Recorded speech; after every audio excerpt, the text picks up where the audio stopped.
नमस्कार, आप देख रहे हैं IBC 24। मैं हूं आपके साथ राहुल सिन्हा। छत्तीसगढ़ की खबरों के हमारे खास बुलेटिन गुड मॉर्निंग छत्तीसगढ़ में आपका स्वागत है। बुलेटिन की शुरुआत करेंगे हेडलाइंस के साथ। सीएम विष्णुदेव साय रायपुर में युवा दिवस कार्यक्रम में होंगे शामिल। दुर्ग में राष्ट्रीय कृषि मेला में भी करेंगे शिरकत। शाम 5 बजे मंत्रालय में लेंगे विभागीय बैठक।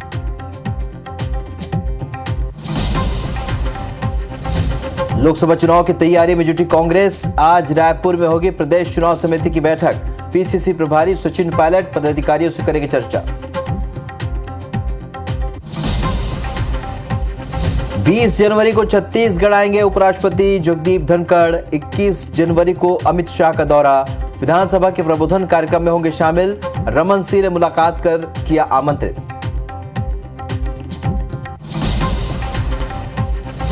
और नए साल में IBC 24 का नया कीर्तिमान 28.90% मार्केट शेयर के साथ IBC 24 नंबर 1। टाइम स्पेंड में भी शिखर पर IBC 24। दर्शकों का आभार।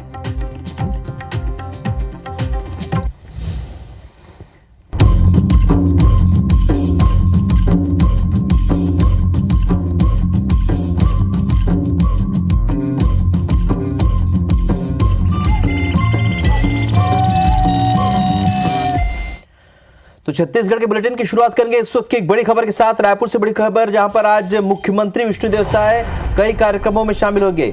रायपुर और दुर्ग में कई कार्यक्रमों में हिस्सा लेंगे। सुबह 11:30 बजे राष्ट्रीय युवा दिवस कार्यक्रम में वो शिरकत करेंगे। रायपुर में आयोजित राष्ट्रीय युवा दिवस कार्यक्रम में हिस्सा लेंगे। दोपहर 2 बजे दुर्ग के लिए वो रवाना हो जाएंगे। राष्ट्रीय कृषि मेला एवं संगोष्ठी कार्यक्रम में शिरकत करेंगे। कुम्हारी के ग्राम खपरी में आयोजित ये कार्यक्रम आयोजित होगा। संत समागम स्थापना दिवस के कार्यक्रम में भी मुख्यमंत्री शामिल होंगे। और दोपहर 3 बजे ग्राम गिरहोला में कार्यक्रम होगा। शाम 5 बजे मंत्रालय वापस पहुंचेंगे और मंत्रालय में विभागीय बैठक लेंगे। तो ये पूरा दौरा कार्यक्रम है आज मुख्यमंत्री का। कई कार्यक्रमों में आज मुख्यमंत्री हिस्सा लेने जा रहे हैं। रायपुर और दुर्ग में कई कार्यक्रमों में आज हिस्सा लेंगे और अंत में विभागीय बैठक भी करेंगे। तो मंत्रालय में यह विभागीय बैठक होगी। कुम्हारी के ग्राम खपरी में आयोजित कार्यक्रम में वो हिस्सा लेने जा रहे हैं। और संत समागम स्थापना दिवस कार्यक्रम में भी आज मुख्यमंत्री शामिल होंगे। दोपहर 3 बजे ग्राम गिरहोल में यह कार्यक्रम का आयोजन होगा। शाम 5 बजे मंत्रालय पहुंचेंगे और यहां पर विभागीय बैठक करेंगे।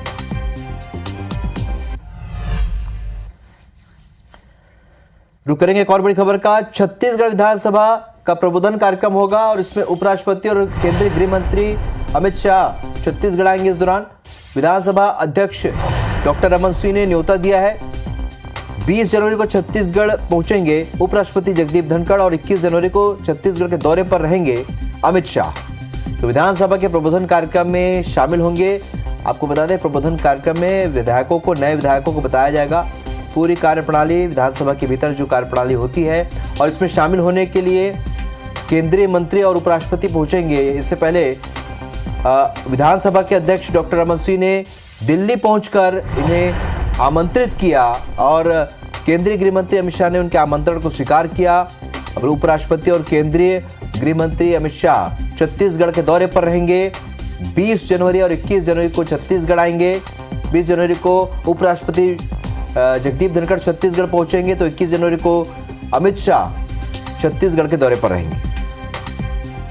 तो दौरा कार्यक्रम है उपराष्ट्रपति और केंद्रीय गृह मंत्री अमित शाह का। प्रबोधन कार्यक्रम होने जा रहा है, विधानसभा का प्रबोधन कार्यक्रम, उसमें हिस्सा भी लेंगे।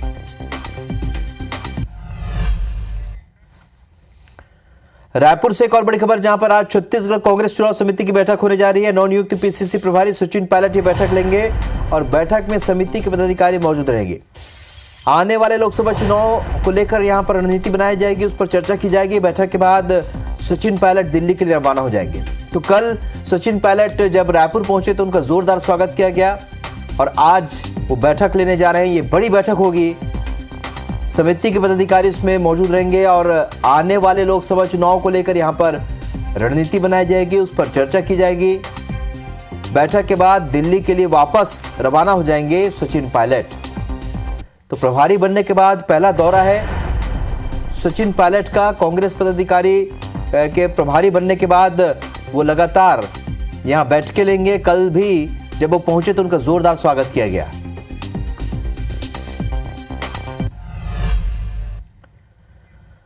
तो पीसीसी प्रभारी बनने के बाद सचिन पायलट ने अपने पहले ही छत्तीसगढ़ दौरे से कार्यकर्ताओं को रिचार्ज करना शुरू कर दिया है। छत्तीसगढ़ के कांग्रेस नेता भी पायलट के आने से बेहद उत्साहित नजर आ रहे हैं। जगह जगह पार्टी नेताओं ने पायलट का स्वागत किया। प्रभारी ने आते ही बीजेपी को ललकारते हुए कहा कि 2024 में पार्टी अभूतपूर्व जीत हासिल करेगी। पायलट ने मैराथन मीटिंग्स के जरिए जीत की प्लानिंग का काम भी शुरू कर दिया है। इधर बीजेपी नेताओं ने कांग्रेस के दावों पर पलटवार किया है।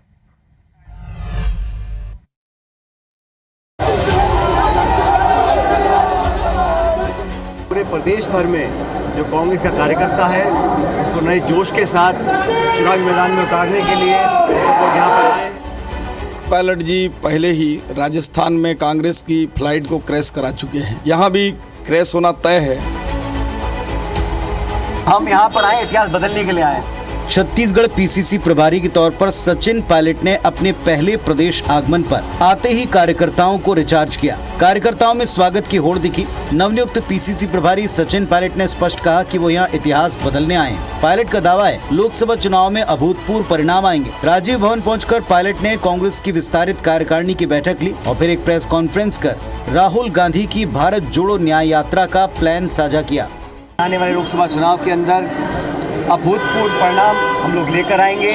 एकजुटता से पूरे प्रदेश के अंदर कांग्रेस पार्टी काम करेगी, इस संकल्प के साथ हम लोग यहाँ पर आए हैं। राहुल गांधी जी का भी जो यात्रा शुरुआत होगी 14 तारीख को, उसका भी आगमन छत्तीसगढ़ में होगा। कांग्रेस प्रभारी सचिन पायलट का दावा है कि 24 के चुनाव में इंडी गठबंधन सरकार बनाएगी। इस दावे को खारिज करते हुए बीजेपी ने जमकर पलटवार किया। प्रदेश के स्वास्थ्य मंत्री श्याम बिहारी जायसवाल ने कहा कि सचिन पायलट कांग्रेस की फ्लाइट को राजस्थान के बाद छत्तीसगढ़ में भी क्रैश कराएंगे। वहीं विधानसभा अध्यक्ष डॉक्टर रमन सिंह का दावा है कि 2018 विधानसभा चुनाव में 15 सीटों पर सिमटने के दौरान भी 2019 में बीजेपी ने लोकसभा की 9 सीटें प्रदेश में जीती थी, तो अब तो बीजेपी 54 सीटों पर जीत कर आई है। इसीलिए प्रदेश की सभी 11 लोकसभा सीटों पर बीजेपी की विजय होगी। सचिन पायलट जी पहले ही राजस्थान में कांग्रेस की फ्लाइट को क्रैश करा चुके हैं और मुझे लगता है कि छत्तीसगढ़ में भी कांग्रेस के फ्लाइट को टेक ओवर नहीं करा पाएंगे, यहाँ भी क्रैश होना तय है। जब हम 15 सीट जीते थे तो 9 लोकसभा जीते थे, आज तो हम 54 से ऊपर हैं, वातावरण भी पक्ष में है, तो 11 में 11 लोकसभा सीट भारतीय जनता पार्टी स्पष्ट रूप से जीत रही। पिछले 2019 चुनाव में प्रदेश की कुल 11 लोकसभा सीटों में से बीजेपी को 9 और कांग्रेस को 2 सीटें मिली थी। इस बार प्रदेश में बीजेपी का लक्ष्य सभी 11 सीटों पर जीत का है। बीजेपी 24 के लिए सत्ता और संगठन स्तर पर तेजी से काम शुरू कर चुकी है, जबकि नए पीसीसी प्रभारी के सामने कई चुनौतियां हैं। देश प्रदेश में राममय माहौल के बीच 24 के लिए एजेंडा सेट करना, कांग्रेसियों को हार की हताशा से उबारना, हार के जिम्मेदारों पर वक्त रहते एक्शन लेना, नए और पुराने चेहरों को साध कर टिकट के अवसर बनाना, लेकिन इन सब के लिए वक्त बेहद कम है। आखिर क्या फॉर्मूला होगा पायलट का जीत को लेकर? क्या होगी पायलट की चुनावी प्लानिंग? सौरभ सिंह परिहार, IBC 24, रायपुर। छत्तीसगढ़ में सरकार और सत्ता में बड़ी जिम्मेदारी नहीं मिलने से खफा भाजपा के वरिष्ठ नेताओं को साधने के लिए आलाकमान ने नया प्लान तैयार किया है। भाजपा हाईकमान ने वरिष्ठ नेताओं को उनके अनुभव को देखते हुए लोकसभा चुनाव में बड़ी जिम्मेदारी दी है। ज्यादातर वरिष्ठ विधायकों और नेताओं जैसे कि अजय चंद्राकर, धर्मलाल कौशिक, राजेश मूणत, अमर अग्रवाल, विक्रम उसेंडी को लोकसभा चुनाव के लिए संयोजक और सह संयोजक बनाया गया है। ये नेता लोकसभा चुनाव तक अपने अपने क्षेत्र वाले क्लस्टर में कार्यकर्ताओं, स्थानीय नेताओं और संगठन के बीच समन्वय स्थापित करेंगे और जन जन तक मोदी सरकार की जन कल्याणकारी योजनाएं और मोदी की गारंटी पहुंचाएंगे। योजनाएं जो हमारी तैयारी है वो नीचे तक पहुंचे, इसी तरीके से क्लस्टर के निर्माण किए गए हैं। 3-3, 4-4 लोकसभा, 3-3 लोकसभा को एक क्लस्टर में शामिल कर सम्मिलित करते हुए उसमें वरिष्ठ नेताओं का प्रभार भी है। आप देखेंगे कि अभी राजस्थान में, मध्य प्रदेश में, छत्तीसगढ़ में मोदी जी की गारंटी पर जनता ने विश्वास किया और तीनों राज्यों में सरकार बनाई है और आने वाले समय पर तीसरी बार मोदी जी को प्रधानमंत्री बनाएगी और छत्तीसगढ़ की 11 के 11 सीट जिताएगी। स्वच्छता सर्वेक्षण 2023 अवार्ड में छत्तीसगढ़ को देश में तीसरा स्थान मिला है। साथ ही रायपुर, पाटन, महासमुंद, कुम्हारी और आरंग 5 नगरीय निकाय भी पुरस्कृत किए गए हैं। गुरुवार को दिल्ली में राष्ट्रपति द्रौपदी मुर्मू के हाथों मुख्यमंत्री विष्णुदेव साय ने यह पुरस्कार हासिल किया। वहीं अवार्ड लेकर रायपुर पहुंचे सीएम विष्णुदेव साय ने कहा कि छत्तीसगढ़ के लिए गौरव की बात है। सभी प्रदेशवासियों, स्वास्थ्यकर्मियों और निकाय के अधिकारी कर्मचारियों को मैं बधाई देता हूं। वहीं कांग्रेसी नेताओं द्वारा अयोध्या में रामलला की प्राण प्रतिष्ठा समारोह को पॉलिटिकल इवेंट बताने पर मुख्यमंत्री ने पलटवार किया। कहा, कांग्रेस नेताओं की इतनी ही समझ है, जिसकी जैसी समझ होती है वो वैसी ही बात करता है। वहीं छत्तीसगढ़ कांग्रेस प्रदेश प्रभारी सचिन पायलट के इतिहास बदलने वाले बयान पर सीएम ने कहा कि ये वक्त ही बताएगा कि वो कितना इतिहास बदलेंगे। स्वच्छ सर्वेक्षण में पूरे देश में हमारा छत्तीसगढ़ तीसरे स्थान पर आया है और इसके लिए मैं पूरे प्रदेश की जनता को धन्यवाद देना चाहूँगा। हमारा जो शहरी विकास मंत्रालय है उनको धन्यवाद देना चाहूँगा और जितने भी स्वास्थ्यकर्मी हैं, स्वास्थ्य मित्र हैं और सफाई दीदी हैं, सबको मैं उनके परिश्रम के लिए धन्यवाद देना चाहूँगा। अब उनकी समझ में उतनी आता है, जितनी समझ में आता है उतनी बात कर रहे हैं। अब देखिए तो वक्त बताएगा कितना इतिहास बदलते हैं। पावर कट से बचने के लिए राजस्थान ने सरगुजा के हसदेव क्षेत्र से कोल की डिमांड की, जिसे लेकर राजस्थान राज्य विद्युत उत्पादन निगम के सीएमडी आर.के. शर्मा छत्तीसगढ़ के दौरे पर हैं। गुरुवार को उन्होंने रायपुर में मंत्रालय में उच्च अधिकारियों से मुलाकात की और हसदेव क्षेत्र में कोल माइन से जल्द ही कोल उत्पादन शुरू करने को लेकर चर्चा की। अधिकारियों से बातचीत के बाद आर.के. शर्मा ने बताया कि प्रभावित क्षेत्र में अब तक 4 लाख पेड़ राजस्थान सरकार ने पहले ही लगा दिए। कोल के बदले में रॉयल्टी के तौर पर सरकार को हर साल औसतन 1,000 करोड़ का भुगतान भी किया जा रहा है। कुछ केसेज थे उनमें भी हमें आगे बढ़ने की परमिशन दे दी गई है। तो ऐसी स्थिति में अब अगर ये माइन शुरू नहीं होती है किसी कारण से, किसी भी एजिटेशन की वजह से, तो राजस्थान की जनता के साथ में उसकी जो ऊर्जा की आवश्यकताओं की पूर्ति में जो बाधा आ रही है उससे राजस्थान को बहुत गंभीर परिणाम भुगतने पड़ेंगे। कोयला खरीदने के बावजूद भी हम अपनी माइंस, इसको जो पावर प्लांट्स हैं उनको फुल कैपेसिटी पे नहीं चला पा रहे हैं। सूरजपुर के जनपद अध्यक्ष जगलाल सिंह को बड़ा झटका लगा। जनपद सदस्यों के लिए कलेक्टर को अविश्वास प्रस्ताव का आवेदन दिया गया था, जिसके बाद पीठासीन अधिकारी वर्षा बंसल ने वोटिंग कराई।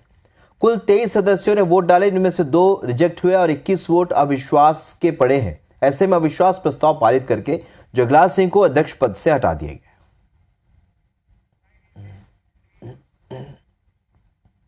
जनपद अध्यक्ष के द्वारा सदस्यों को लेकर साथ में चला नहीं गया, तालमेल बना नहीं, यही कारण है।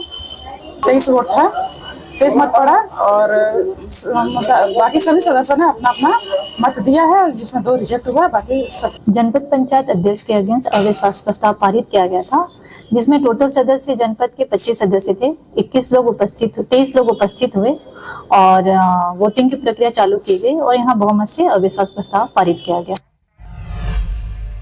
राजधानी रायपुर के रामेश्वर नगर में पति ने पत्नी की गला रेतकर हत्या कर दी। बताया जा रहा है कि आरोपी पति राधेश्याम वर्मा अपनी पत्नी काजल वर्मा के साथ किराए के मकान में रहा करता था। मृतका काजल वर्मा नगर निगम में ठेका मजदूरी का काम करती थी। आरोपी पति अपनी पत्नी पर चरित्र शंका करता था, जिसके आए दिन दोनों के बीच विवाद भी होता रहता था। गुरुवार को विवाद इतना बढ़ा कि आरोपी पति ने चाकू से ही पत्नी का गला रेतकर हत्या कर दिया और खुद ही खमतराई थाने पहुंचकर हत्या की सूचना दी, जिसके बाद पुलिस ने आरोपी पति को हिरासत में लेकर जेल भेज दिया। दोनों की 3 साल पहले शादी हुई थी और मौके का जायजा लिया हमारे सहयोगी तहसीन जैदी ने। राजधानी रायपुर के भनपुरी के रामेश्वर नगर में एक सनसनीखेज वारदात सामने आई है, जहां बताया जा रहा है कि पति ने अपनी पत्नी की गला रेतकर हत्या कर दी। उसके बाद वो थाने जाकर अपनी पत्नी की हत्या की जानकारी दी है। उसके बाद पुलिस मौके पे पहुंची है। ये जो नज़ारा है रायपुर के रामेश्वर नगर इलाके के जो घर है, बताया जा रहा है कि राधेश्याम वर्मा नामक एक जो व्यक्ति है उसने अपनी पत्नी जो काजल वर्मा है उसकी यहाँ पे हत्या की है गला रेत कर। अभी हालांकि प्रथम दृष्टया जो बताया जा रहा है कि उसमें अवैध संबंध को लेके कुछ विवाद इनमें चल रहा था, उसी बात को लेके ये हत्या का कारण सामने आया है। हमारे साथ इलाके के सीएसपी उरला सीएसपी अविनाश मिश्रा जी साथ में हैं, हम उनसे बात करने की कोशिश करते हैं कि क्या घटना हुई थी, क्या वारदात हुई। अभी थोड़ी देर पहले हम लोग को ये सूचना प्राप्त हुई कि राधेश्याम वर्मा के द्वारा अपनी पत्नी की गला रेत की हत्या कर दी गई है, जिस पे तत्काल पुलिस त्वरित कार्यवाही करते हुए घटनास्थल पे पहुंची है। अभी घटनास्थल का मुआयना किया जा रहा है और आगे की कार्रवाई की जा रही है। यहाँ पे हम उनके परिजन जो हैं, युवती के परिजन हैं, पिता हैं शायद, तो उनसे बात करने की कोशिश करते हैं। क्या कब हुई थी, विवाह कब हुआ था और क्या कभी कोई शिकायत की इसने? 2 साल हो गए सर, 2 साल हो गए शादी हुए। एक बच्चे, 2 बच्ची भी है इसके तरफ से, इसके तरफ से एक छोटी बच्ची है। इन लोगों का बात ये है कि मतलब घर 2 महीने के अंदर में बनाएंगे करके तो नहीं बनाया, तो वो सोचे कि किराए में रहेंगे करके किराए में रह रहा था साहब। हाँ, एक अभी आपको किसने बताया कि हत्या हुई है? यहाँ की जो लड़की है वो जा करके बताया कि तेरी बेटी को एक बार बचा लो करके मैं दौड़ के आया तो इस पार्ट में कुछ नहीं था साहब। हाँ, चले गए थे। अभी फिलहाल जिस तरीके से परिजन भी ये बता रहे हैं कि जो उनकी बेटी जो थी काजल वर्मा, उसका विवाद 2 साल पूर्व हुआ था और यहाँ पे मकान बनाने को लेके भी विवाद इनमें चल रहा था और अवैध संबंध की भी एक बात यहाँ पे अभी फिलहाल आई है भी। लेकिन अभी पुलिस जो है सभी पहलुओं पे जांच में यहाँ पे जुटी भी है। कैमरामैन संजीव सिन्हा के साथ तहसीन जैदी, IBC 24 रायपुर।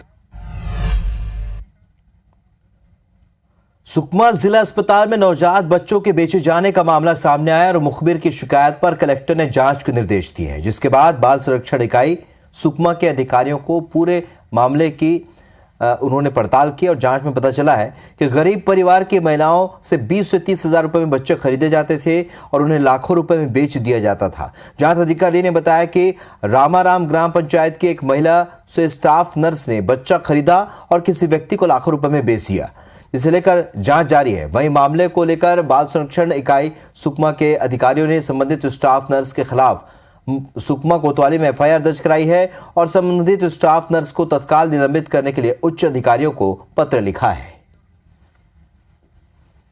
पंचायत रामाराम का कुड़केल ग्राम था, वहाँ पर गए हुए थे और जो सूचना मिली थी वहाँ पर सत्य प्राप्त हुई और संबंध में FIR दर्ज हो चुकी है। तो अब कार्रवाई जो है पुलिस विभाग के द्वारा की जाएगी। जो बच्चा अगर जांच सही पाई जाती है और बच्चा जो गया हुआ है उसको पुलिस के द्वारा हम रेस्क्यू कर बाल कल्याण समिति के समक्ष प्रस्तुत करेंगे। नर्स के द्वारा इस प्रकार कई सारे बच्चों को बेचा गया है, लेकिन रिसेंट में 1 या 2 बच्चों की ही सूचना मिली है हमें, तो उन पर भी कार्रवाई के लिए स्वास्थ्य विभाग द्वारा कार्रवाई की जा रही है। पूर्व सैनिकों से नौकरी लगाने के नाम पर लाखों की ठगी के मामले में पुलिस को बड़ी सफलता मिली है। सुपेला पुलिस ने आरोपी को रायपुर से गिरफ्तार कर लिया है। आरोपी ने पुलिस विभाग में सब इंस्पेक्टर के पद पर नौकरी लगाने के नाम पर 10-10 लाख रुपए वसूले थे, लेकिन जब नौकरी नहीं लगी तो ठगी का शिकार लोगों ने आरोपी से पैसे वापस मांगे। आरोपी के टालमटोल करने पर FIR दर्ज कराई गई और पुलिस ने बताया कि आरोपी के खिलाफ धमतरी और बालोद जिले में भी मामले दर्ज हैं। आरोपी पहले छत्तीसगढ़ आर्म्स फोर्स में था और अपनी बड़ी पहचान दिखाकर लोगों से नौकरी के नाम पर ठगी किया करता था।